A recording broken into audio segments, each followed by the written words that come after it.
Hello everyone, welcome to my YouTube channel. Friends, nuclear physics में हमने बहुत सारे टॉपिक्स को कवर करा है। आज एक हम आसान टॉपिक को स्टडी करने वाले हैं जो कि है न्यूक्लियर फिजन। फ्रेंड्स, टॉपिक आसान हो या हार्ड हो, हम सारे टॉपिक्स को कंप्लीट करेंगे। तो उसी में आगे बढ़ते हुए आज न्यूक्लियर फिजन हमारा टॉपिक है। फ्रेंड्स, फिजन का मतलब होता है किसी चीज़ का ब्रेक हो जाना। जैसे हमने क्लास 10th में बायोलॉजी में पढ़ा था। 10th में तो बायोलॉजी सभी लोग पढ़े हैं। ये आप 12th में भले ही मैथमेटिक्स या फिर बायो आप अपना चेंज कर लिए होंगे अकॉर्डिंगली, बट क्लास 10th में सभी ने पढ़ा है कि जो अमीबा का रिप्रोडक्शन प्रोसेस होता है वो भी फिजन से होता है। फिजन में जनरली क्या होता है कि कोई एक फिजन में मान लीजिए कोई एक बड़ा अमीबा है, इसको रिप्रोड्यूस होना होता है तो क्या होता है, ये ब्रेक कर जाता है। तो क्या हो जाएगा, दो छोटे छोटे अमीबा यहाँ पे रिप्रोड्यूस हो रहे हैं, यानी प्रोड्यूस हो रहे हैं। तो ये हमने रिप्रोडक्शन पढ़ा था अमीबा का। तो फिजन का मतलब यहाँ पर भी न्यूक्लियर फिजन में ये होता है। न्यूक्लियर का मतलब होता है न्यूक्लियस। तो न्यूक्लियस का टूटना, न्यूक्लियस का टूट के छोटे छोटे टुकड़ों में हो जाना, दो या दो से अधिक हो सकते हैं, इसी को हम न्यूक्लियर फिजन कहते हैं। फ्रेंड्स, जब भी न्यूक्लियर फिजन होता है, जब भी न्यूक्लियर फिजन होता है तो उसके साथ एनर्जी ज़रूर मिलती है, एनर्जी हमें ज़रूर मिलती है। इसका कारण ये होता है कि जो हमारे पास हैवी न्यूक्लियस होते हैं, इनकी जो बाइंडिंग एनर्जी होती है, बाइंडिंग एनर्जी होती है बहुत कम होती है। बाइंडिंग एनर्जी वो एनर्जी होती है, बाइंडिंग एनर्जी वो एनर्जी होती है जो एनर्जी हम प्रोवाइड कराएं किसी न्यूक्लियस को। तो उसके जो न्यूक्लियॉन्स हैं, उसके जो न्यूक्लियॉन्स हैं यानी उसके अंदर जो प्रोटॉन, उसके अंदर जो प्रोटॉन और न्यूट्रॉन है वो उस न्यूक्लियस से बाहर आ जाए तो उसी को हम कहते हैं बाइंडिंग एनर्जी। तो हमारे जो हैवी न्यूक्लियस होते हैं उनकी बाइंडिंग एनर्जी कम होती है। इट मीन्स आप थोड़ी सी एनर्जी दे दें तो वो ब्रेक कर जाएंगे, अब उसके न्यूक्लियॉन्स सेपरेट हो जाएंगे। तो वो एक अनस्टेबल न्यूक्लियस होता है और इसी को स्टेबल बनाने के लिए न्यूक्लियर फिजन होता है। न्यूक्लियर फिजन में जनरली दो या दो से अधिक छोटे छोटे न्यूक्लियस प्रोड्यूस होते हैं। छोटे छोटे दो या दो से अधिक न्यूक्लियस प्रोड्यूस होते हैं जिनकी बाइंडिंग एनर्जी बहुत अधिक होती है और खुद को स्टेबल करते हैं ताकि थोड़ी सी एनर्जी से क्या हो जाए, उसके न्यूक्लियॉन्स लिबरेट ना हो। तो इसी प्रोसेस को हम न्यूक्लियर फिजन कहते हैं। आइए देखते हैं इसे आपको एग्जाम में कैसे लिखना है। The phenomenon of breaking of a heavy nucleus. Heavy nucleus के ब्रेकिंग होने के फिनोमिना को इनटू टू और more lighter nuclei is known as nuclear fission. इसी को हम न्यूक्लियर फिजन कहते हैं।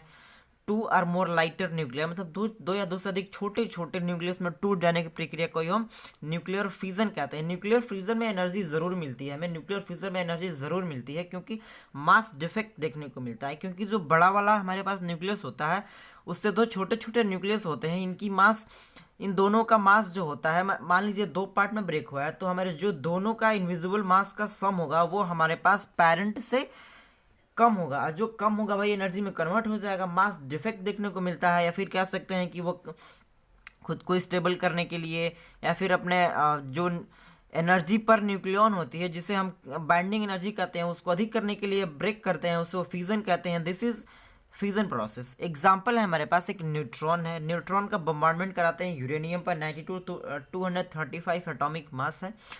तो ये आपका टूट जाएगा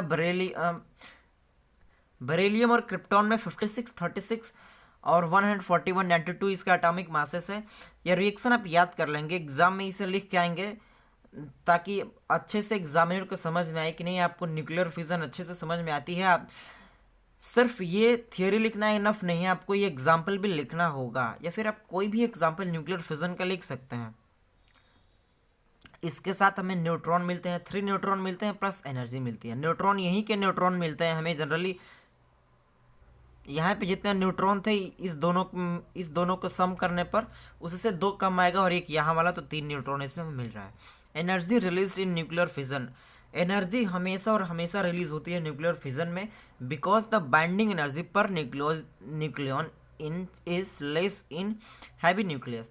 हमने बाइंडिंग एनर्जी को बहुत अच्छे से पढ़ा था विद डायग्राम को भी हमने एक्सप्लेन करा था पिछले वीडियोज़ में। आप प्लेलिस्ट में जाए, वहाँ पे बहुत सारी वीडियोस हैं, मतलब न्यूक्लियर फिजिक्स के लगभग सारे वीडियोस हैं। या फिर नहीं भी होगा तो 2-4 दिन में प्रोवाइड हो जाएंगे, सारे सबका सिलेबस कंप्लीट हो जाएगा। लेकिन ये वीडियो हमने प्रोवाइड करा दिया है बाइंडिंग एनर्जी वाला। उसमें हमने बताया था कि जो छोटे न्यूक्लियस होते हैं यानी लाइटर न्यूक्लियस होते हैं उनकी बाइंडिंग एनर्जी कम होती है, लेकिन जैसे हम आगे बढ़ते हैं वो मैक्सिमम की तरफ अप्रोच करता रहता है। और जो आयरन होता है उसका सबसे अधिक होता है बाइंडिंग एनर्जी।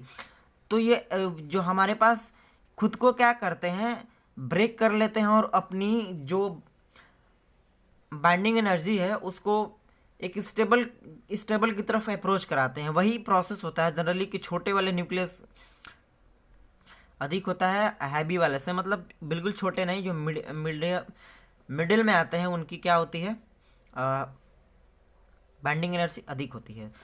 तो बस आपको यहीं तक लिखना है कि energy per nucleon is less in heavy nuclei than in medium mass nuclei. This is complete nuclear fission.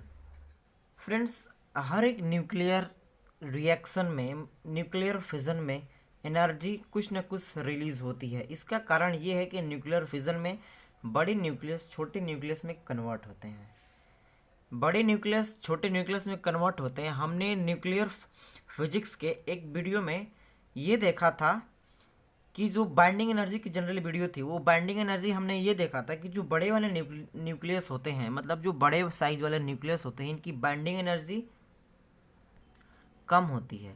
और जो छोटे छोटे न्यूक्लियस हैं या फिर मीडियम रेंज में जो आते हैं, जैसे कि 20-25 ऐसे, या फिर आयरन वगैरह के आसपास के जो होते हैं एफी के, इनकी जो बाइंडिंग एनर्जी होती है ये अधिक होती है। आयरन की सबसे मैक्सिमम होती है जिसका एटॉमिक मास 56 होता है।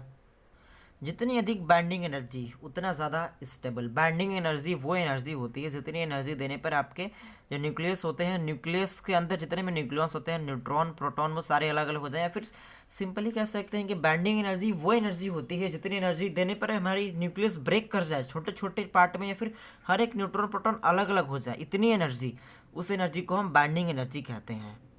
दूसरे शब्दों में हम ये कह सकते हैं कि मान लीजिए ये प्रोटॉन है, ये प्रोटॉन है, दोनों प्रोटॉन के बीच में हमारा क्या लगता है, न्यूक्लियर फोर्स लगता है। तो बाइंडिंग एनर्जी वो एनर्जी होती है जितना कि हमारा न्यूक्लियर फोर्स की वैल्यू होती है, वही एनर्जी होती है। अगर हम एनर्जी देंगे तो न्यूक्लियर फोर्सेस एनर्जी देंगे तो दोनों आपस में दूर दूर होना चाहेंगे, जिसको अब न्यूक्लियर फोर्सेस से अधिक हो जाए या इस जो फोर्स ऑफ रिपल्सन होगा तो ब्रेक कर जाएंगे। तो यही होती है हमारी बाइंडिंग एनर्जी। तो जितनी जो एनर्जी हमें मिलती है वो बाइंडिंग एनर्जीज के डिफरेंसेस के बराबर होती है।